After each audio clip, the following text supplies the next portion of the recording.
What's up, guys? Dane here from Clarkie's Rugby League column. Welcome to Clarkie Reacts for the 21st of September. A daily show where I react, break down, and give a little bit extra on all of the news for the day. If you want to get the news faster, it's all over social media, guys. All over here is where you can find me. Let's jump into the video today, guys. Starting off with a Matt Lodge boxing story again. If you guys are here from yesterday, again, I'm sure you're thinking, oh my God, please move on with this. I did say yesterday I don't think this is any chance of going ahead. I don't think Matt Lodge has any chance of getting $1 million donated. Yesterday it was up to $1,700. And Paul Gallen's basically come out today and he's not even interested in the fight. He's come out and slammed Matt Lodge, basically saying, why is he setting up a GoFundMe to try to raise money for people when the Warriors paid him out $700,000 for this year or next year, which they didn't have to. They moved him on, but then they still paid him out. So Gallen believes it's a publicity stunt. He thinks it's all a PR stunt trying to get the $1 million and make out that he's in it for a good cause. His direct quote was, he's getting $700K off the Warriors. Donate that to a good cause. Prove how much you want to help people. Don't use other people's hard-earned money. Don't use my profile. And he said that to Sports Bible. Got to agree with Gal here. I think Matt Lodge has good intentions. I don't think he'll get anywhere near $1 million. And with Paul Gallen only having one more boxing fight on his no-limit contract, I think we will most likely see the rematch with Justin Hodges. I think it's probably unlikely we see Gallen take on maybe someone like Matt Lodge. The only thing I could see really making sense is Junior Barlow, but then I don't. If you're Gallen, you want to go off on an easy fight, right? You don't want to let someone beat you on your way out. So, don't think we'll see him fight Lodge. Think he had good intentions with the whole GoFundMe thing. It's not going to happen. Nice try, though. This is some great news for Samoa. Joseph Suali'i, the Roosters winger, has officially pledged his allegiance to Samoa today. He said, for family reasons, I've decided to pledge my allegiance to Samoa for the upcoming World Cup. Extremely exciting for Samoa fans. He could play fullback, he could play centre, he could play wing. There are so many options for where he could play. News Corp did put out their predicted Toa Samoa side, which I'll be uploading to my page on Instagram and Facebook later this evening. So if you're watching this now, stay tuned for that, or just go read in the Daily Telegraph, whatever works for you. But yeah, really, really exciting here. I did have him in my Australian Kangaroos squad. I think he would have been selected in the Australian squad. Reports suggested he'd already been selected, but he's going to play for Samoa. I think this is a really, really big move. If he had have played for the Kangaroos, and let's say he moves to rugby in the following years to play for the Wallabies, he could have been looking at a situation where he becomes the youngest dual international ever in terms of playing for Australia in 2 different codes. But he's going to give all that up to represent his family's heritage for Samoa, which I think is really, really, really commendable. Awesome. Fantastic. Can't say enough positive things regarding his decision. Jock Madden. The Broncos have officially signed him on a 2-year deal from 2023, with Tyson Gamble moving on from the club and signing with the Knights. So I absolutely love this move. It makes a lot of sense. And I think there is a world where he actually pushes Ezra Mam for the 6th jersey next year for Broncos. Don't get me wrong, Ezra Mam is still my first choice option to partner Adam Reynolds, as I think that's sort of a long-term combo where when Reynolds retires or moves on, you could see Ezra Mam take over as kind of the chief playmaker. He reminds me a lot of Anthony Milford, Ezra Mam, when Milford was young and he went there. He's got all the talent in the world. But Jock Madden is definitely a more cooler, calmer, collected, experienced head than Ezra Mam at this stage of their careers. Jock Madden doesn't play as an erratic, off-the-cuff style. He plays more planned and styled. More planned and methodical, which doesn't really suit Adam Reynolds because he kind of does that anyway. Every single halves partner since like Cody Walker, Ezra Mam that has played with Adam Reynolds is more of an off-the-cuff creative player, but we never know. Maybe it just doesn't work for the Broncos next year and they want to try two calm, cool halves, and they've got that option now with Jock Madden, and if not, they have incredible depth where we've seen Adam Reynolds, he missed a lot of games this year. They've got a great player there like Jock Madden ready to go. I think this is a fantastic move by the Broncos, and for the Tigers, yet again, their front office has let them down. Payne Haas, now separate to this news here, he won the Broncos MVP award, which he won that 4 times now, guys. He's won that 4 times, and he's 22 years old. Even Darren Lockyer, Petro Sevenasiva, Darius Boyd, Shane Webke, name a Broncos legend, They didn't win it 4 times. Payne Haas has done that already, and he's still 22 years old, so we could be looking at potentially the greatest Brisbane Bronco ever if he sees his whole career out at the club. Now, separate to what I've just said there, unfortunately, he has officially withdrawn from the World Cup for the Kangaroos, which absolutely sucks. I think we will see Regan Campbell-Gillard replace him for Australia. I don't think I had RCG in my original side. I think we'll see Regan Campbell-Gillard start and Tino Fa'asuamaleaui be on the bench for the Kangaroos, so there is that option to switch between those two middle forwards. Payne Haas did confirm he was going to play for Australia. Now, there were reports that said he was set to play for Samoa. However, they have been proven as false because he basically said he spoke to Mal Meninga and confirmed, I wanted to represent Australia. I was born here and I am an Aussie first.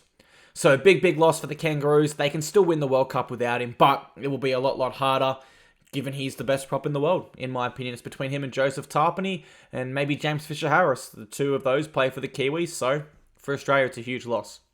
Now, not sure how much this helps the Rabbitohs, but we have seen that when Nathan Cleary has played his worst games of football, it's when teams like the Storm and Queensland Maroons, elite sides, have really pressured his kicking game. The Eels didn't do that in finals week 1, and subsequently they were pumped. So, the stats have revealed that the Rabbitohs put more kick pressure on Nathan Cleary than any other team in the competition. This is going to be absolutely integral if they are to beat the Panthers. I don't think they will. I think to beat the Panthers, you've got to be at full strength. You've got to be at your absolute best, and the Bunnies have quite a few injuries, so they're not able to do that. But yeah, we'll see how this plays out. Interesting stat there. Definitely helps them to have that stat in their favour. Still don't think it's enough, though. The Penrith Panthers are just another level. But an interesting stat for the Panthers as well, guys. Their first-class side has only played 1 game of football. Sorry. The stat is Nathan Cleary and Jerome Luai, I believe, have only played 1 game of football together in 29 days, so almost a month, because they've had the breaks due to suspension, injury, and then the week off from winning finals week 1. Bad news here for the World Cup, and especially if you're a Scotland fan. I'm not sure if that was a good... Actually, I'm just going to say right now that was a horrible impersonation attempt, but yeah, for the Scottish, Lachlan Coote has been ruled out due to suffering multiple concussions, which really sucks for Scotland. The other option there could be Stephen Crichton from the Panthers to play fullback for them. However, he's just committed to Samoa. So I'm not too sure who plays fullback for Scotland now.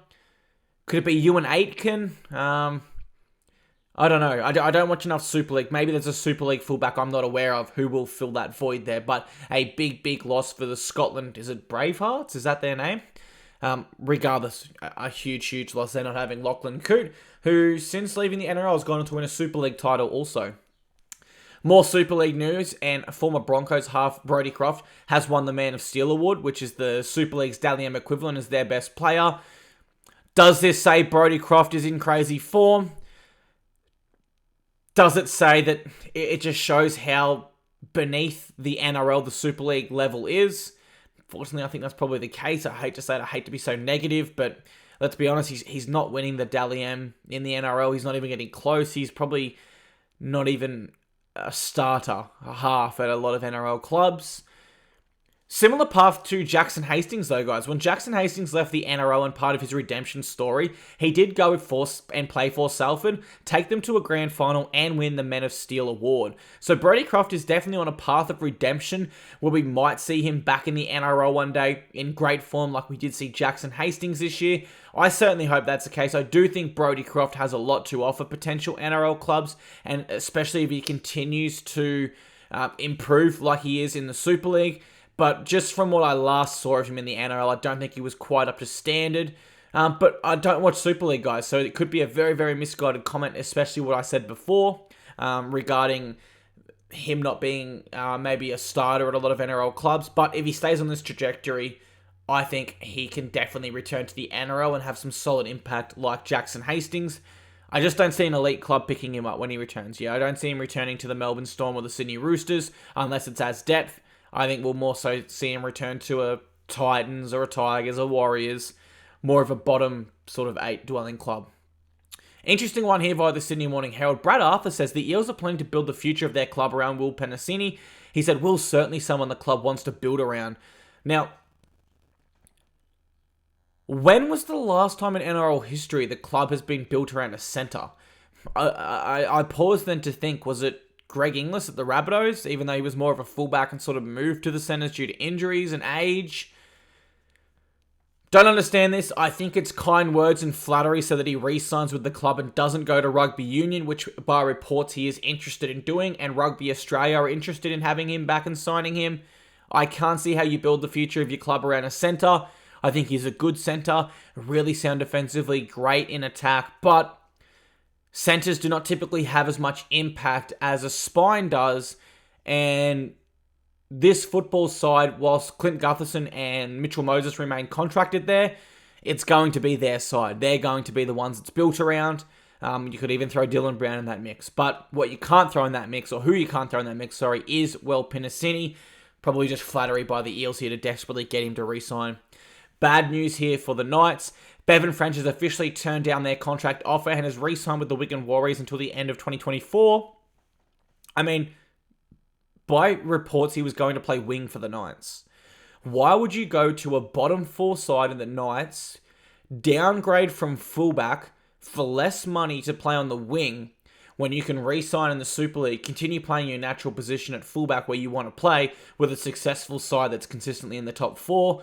I don't know what Knights were thinking. If they wanted Bevan French, they had to offer him the fullback role and move Kalen Ponga into the 6. They didn't do that. It sounds like they didn't offer him enough money. They absolutely fumbled the bag here if they did want Bevan French. But if you're Bevan French, congratulations. A great new deal to stay in the Super League.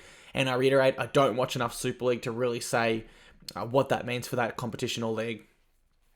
And Raiders back row Hudson Young has been selected for the Kangaroos in the extended World Cup squad. He says, I was pretty surprised to be included in that extended squad. It's a very big thing for myself and my family. Great news here for Hudson Young. Absolutely rewarded for his fantastic form this year. There was reports it was between him and Sean Lane as to who would be selected in that squad, and that Mal Meninga was only going to select one of them. So it appears Sean Lane has missed out on World Cup selection. I don't believe he's eligible for any other third-tier nations, so his World Cup hopes are over. But Hudson Young's aren't. He's in that Australian squad. I think he could find a spot on the bench potentially between him and Jeremiah Nanai. But I think the back row for Australia will be Angus Crichton and Cameron Murray. Cameron Murray, I don't think he'll play lock. I think we'll see him at back row in the second row there, like we see for Origin. So Hudson Young has a chance to snag a spot on that bench, but I do think it's between him and Jeremiah Nanai for that bench edge sort of role. I think Mal Meninga's bench will be utility 14, 2 middle forwards, and then an edge back rower, or someone that can play in the middle as well, like Hudson Young's shown when he plays lock. Fortunate for Sean Lane, fantastic for Hudson Young, and very well deserved. That wraps up all the NRL news, guys, for the 21st of September. Thank you very much for tuning into Clarky Reacts. I intend to continue making this video every single day. If you do enjoy it, please feel free to leave a thumbs up. I'm not sure how much, though, how that helps the YouTube algorithm, because I don't use YouTube enough, but I'm sure it helps in some way, guys. Thanks for tuning in. I'll see you again tomorrow.